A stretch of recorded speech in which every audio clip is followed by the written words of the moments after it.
They call him the golden voice of Africa, a voice so pure, so emotional, that it has carried the spirit of Mali to every corner of the world. His songs are not just music, they are stories of love, hope, struggle, and survival. Ça fait rêver, ça fait vibrer, ça fait danser. Oh Africa, parigula baraja ya visa da sorola. Born into a royal family, but rejected by his own people, Salif Keïta faced pain and loneliness from the very beginning. Yet he refused to let rejection define him. Instead, he transformed his pain into passion, his struggles into art, and his voice into a beacon of inspiration for millions. This is the unforgettable journey of Salif Keïta, an icon, a pioneer, and a living legend whose voice still echoes 4 decades since he started music.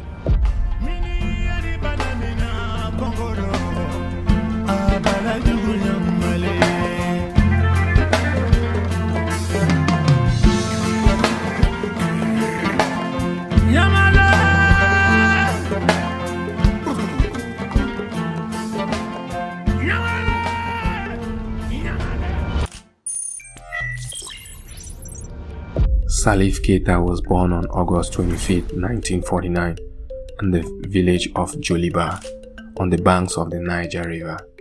His family carried royal blood, direct descendants of Sundiata Keïta, the 13th century warrior king who founded the Malian Empire. His ancestors ruled lands, led armies, and were seen as protectors of tradition. But when Salif was born, that royal pride turned into shame. He was an albino, a condition that caused his skin, hair, and eyes to lack pigments. In many African communities, albinism was seen as a bad omen, a sign of spiritual impurity, or a curse from the ancestors. Whispers followed him everywhere. Children called him names. Some believed he carried bad luck. Others refused to touch him. Even within his own family, he was treated as a burden. As a young boy, Salif spent most of his time alone. He would watch the world from the edges, the weddings, the drummings, the celebrations. But in the loneliness, he discovered something powerful: sound. He began listening deeply to the rhythms of the wind, the birds singing, and the distant hum of village chants. Music became his secret friend. When people refused to look at him, sound became his way of seeing the world. His eyesight was poor, another challenge that came with albinism, but his ears were sharp. Every beat, every tone, every word meant something to him. Without knowing it, he was training to become one of the most gifted vocalists Africa would ever produce. But in the eyes of his family, the royal bloodline had been tainted. His father was a proud man, dignified and traditional, and believed that his albino son would bring disgrace to the Keïta name. Salif grew up knowing that no matter what he did, he would never be accepted. So he dreamed of a different life, one where voice could speak the truth that his face could not. In Mali, music is sacred, but it's also divided by tradition. The society of Salif's childhood was structured around castes. The nobles ruled, the farmers worked the land, and the Groits, the hereditary musicians, carried history through songs. To be a Keïta, a descendant of royalty, and choose to sing was seen as a violation of social order. Music was beneath a nobleman, but Salif didn't see music as a profession. He saw it as a calling. In the quiet of the night, he began to hum. Then he started singing softly under the stars, away from judging eyes. His voice was raw but emotional.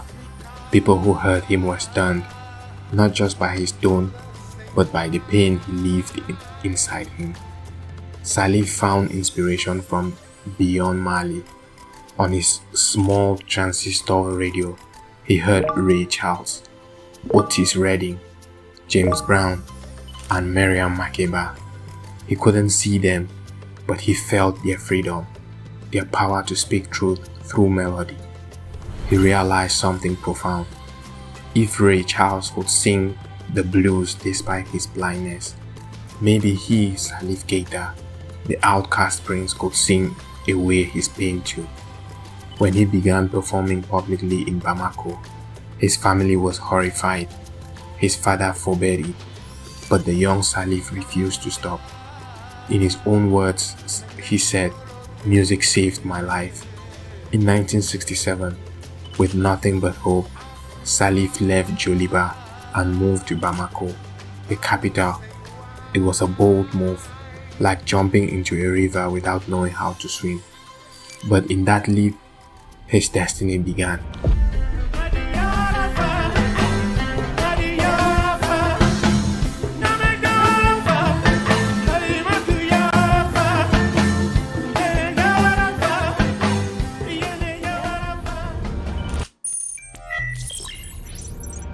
When Salif arrived in Bamako, he was just another young man chasing a dream, but the city was alive with new energy. The independence movement had ignited creativity everywhere. Musicians were reinventing African identity through sound. He soon joined the Real Band, the house band at the Buffet Hotel de la Gare. It was the most exciting place in town, a mix of jazz, high life, and local rhythms. When Salif stepped up to the microphone for the first time, people fell silent. His voice was not just beautiful, it was powerful, filled with pain, pride, and soul. Night after night, crowds grew larger. They came to hear the albino sing with the voice that could not make you cry. For the first time in his life, Salif felt seen. His songs blended traditional Mandinka melodies with electric guitars, brass instruments, and Latin rhythms. It was new, daring, and revolutionary. But as his fame grew, so did his frustration. The Real Band was successful, but Salif wanted more freedom, to write, to experiment, to express his identity beyond what the band allowed. So in 1973, he took another risk. He left to join another group, one that will change everything about him.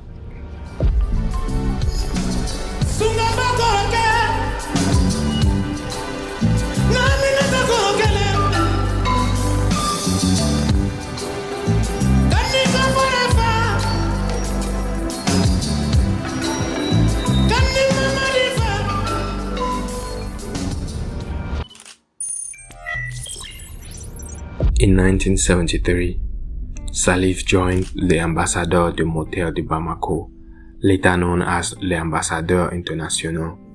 The group became one of the most innovative African bands of the 1970s. With Salif as their frontman, they began touring across West Africa, spreading messages of unity and love through their music. His hit, titled Manju, was not just a song. It was a declaration of African pride and independence. Audiences across the region were captivated. The young man, once mocked for his skin color, was now adored by millions. But politics in Mali grew unstable. Artists who spoke too freely were seen as threats. Les Ambassadeurs fled to Abidjan, Côte d'Ivoire, continuing to tour under exile. But in Abidjan, Salif Keïta began refining his craft. He absorbed new influences from funk, soul, reggae, and Cuban rhythms and shaped them into his own sound. During this time, he also faced personal struggles. The discrimination never fully disappeared. Even as a star, people stared, whispered, and mocked at him. But Salif had grown stronger. Each insult became another note in his new music. Every wound became another lyric. And by the end of the decade, his voice had nurtured into something timeless. He was no longer just a singer. he had become a symbol.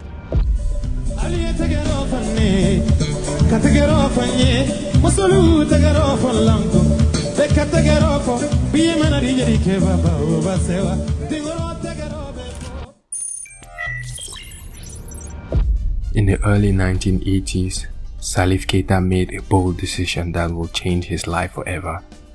He left Côte d'Ivoire and moved to Paris. He did not have much money, no big record label deals, and no plans except one: to survive through music. He traveled to Paris with the help of a few musician friends who believed in his talent. When he arrived, life was not easy. He stayed in small shared rooms, moved between friends' apartments, and performed in tiny African bars just to afford food. But Paris was also full of opportunities. The city had become a center of African musicians, a place where new sounds were born. Salif was finally free to chase his music dreams without judgment or discrimination. It was in Paris that Salif began his solo career and created the music that would define him. In 1987, he released Soro, the album that introduced him to the world and mixed traditional Malian instruments like the kora, balafon, and djembe with modern synthesized and electronic guitars.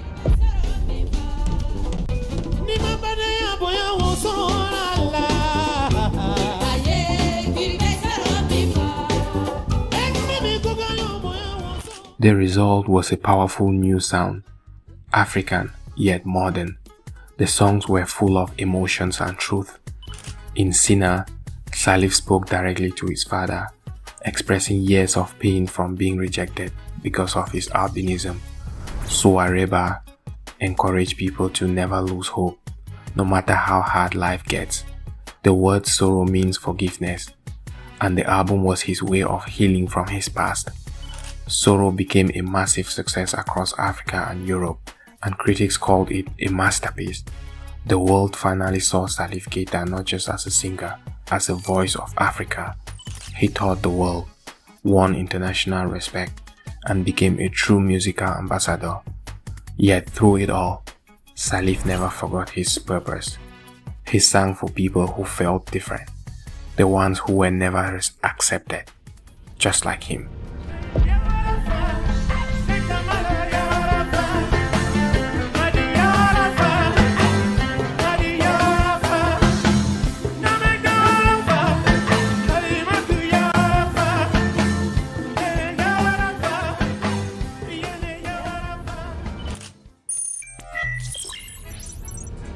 As Salif Keïta's music reached countries all over the world, he never forgot the pain he experienced growing up as a person with albinism. He remembered being rejected by his own family and called a curse by people in his village. Instead of letting that break him, he turned his success into a mission. He began to use interviews, concerts, and public events to speak out against the myths and violence faced by people with albinism, especially in Africa, where some people believe harmful superstitions about them. In 2005, he founded the Salif Keïta Foundation to protect and support people with albinism. Through the foundation, he helped to provide sunscreen to prevent skin cancer, safe shelters for children in danger, medical treatment and education programs. Salif even met with world leaders and human rights groups, pushing them to take the issue seriously. He said many times that he didn't just sing for entertainment. He sang for survival, for justice, and for every person who felt unwanted. In 2009, Salif released La Différence, an album that carried his personal message to the world. It was not just music, it was a powerful statement. The title track became a voice for people who were misunderstood or judged for being different. The album won several awards, including the Victoria de la Musique in France, and it was praised by the United Nations for its humanitarian message. As his influence grew, Salif worked with many global artists: Cesera Evora, Toumani Diabate, and Lady Smith Black Mambazo, just to name a few. He also appeared in documentaries and charity concerts, using every opportunity to represent Mali and African culture with pride. Despite his worldwide recognition, Salif stayed close to his roots. He built a recording studio and cultural center in Bamako to help young Malian musicians and support African music. Through his songs, activism and courage, he became more than a star. He became a symbol of hope.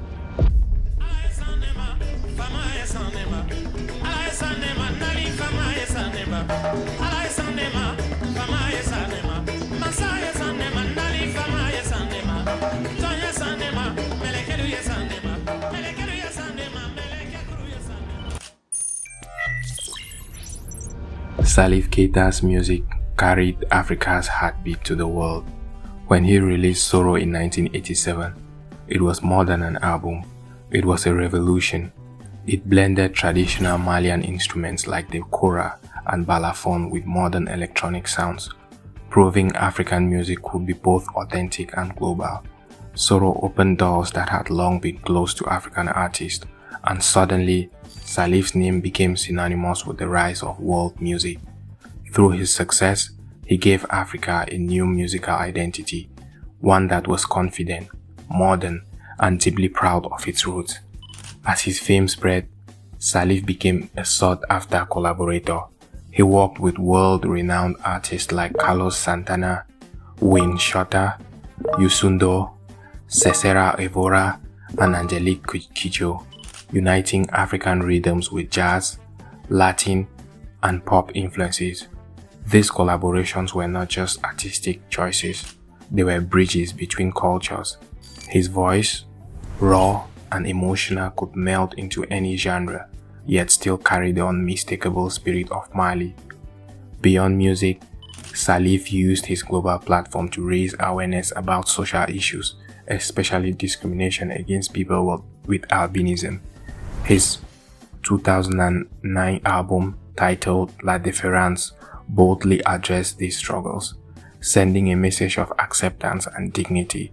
The album earned him critical acclaim and several international awards, including the Victoire de la Musique in France. Through songs like La Différence and Samigna, Salif proved that music could heal wounds, challenge ignorance, and inspire change. Salif Keïta's voice transcended language and borders. He didn't just sing, he taught the world to listen. His journey from isolation to global recognition became a symbol of what is possible when one embraces their true identity.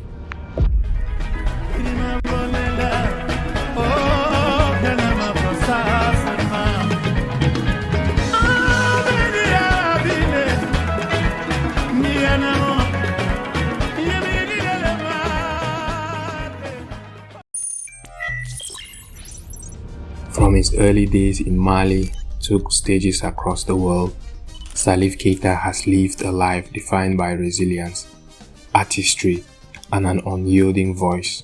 Despite discriminations due to his albinism, he transformed personal struggles into a universal message of hope, unity, and pride in African culture. His music, rich, soulful, and timeless, has bridged generations, blending traditional Malian sounds with global influences, and in doing so, he has shown the world the power of authenticity and courage. Salif Keïta's legacy goes beyond albums and awards. It lies in the lives he has touched, the social causes he has championed, and the doors he has opened for future African artists.